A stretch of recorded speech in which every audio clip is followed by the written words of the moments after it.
DPM గారి ద్వారా, APM గారి ద్వారా. అట్లనే ఈ 15 రోజులు కూడా మీకు మధ్యాహ్న భోజనం అరేంజ్ చేస్తాం ఫ్రీ.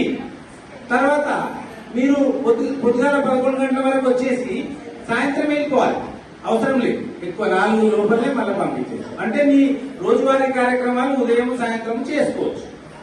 సో ఈ 15 రోజులలో మీకు మంచి నాలెడ్జ్ వస్తుంది. ఆ తర్వాత మీరు వ్యాపారాలు ఇంకా అభివృద్ధి చేసుకుంటారు. తర్వాత 15 రోజులు అయిన తర్వాత పరిస్థితి ఏంటి? మీరు ఏదో ఒక వ్యాపారం సెలెక్ట్ చేసుకుంటారు, ఆ వ్యాపారం పెడతామంటారు. పెట్టిన తర్వాత నేను ఇంతకుముందు చెప్పిన కదా, పెట్టిన తర్వాత మేము సహాయం చేస్తామని 2 ఏళ్ల దాకా మేము మీ వెంబడే ఉంటాం. 2 ఏళ్లది ప్రాజెక్ట్ మాకు గవర్నమెంటే ఇచ్చింది. 2 ఏళ్ల దాకా వీళ్ళ వెంబడి ఉండండి, వీళ్ళకి చేయూతనివ్వండి, హ్యాండ్ హోల్డింగ్ అంటారు. మీకు ఏ అవసరం వచ్చినా కూడా మాకు కాల్ చేయాలి, చేస్తే మేము దాన్ని పరిష్కారం చేస్తాం. మా సంస్థకు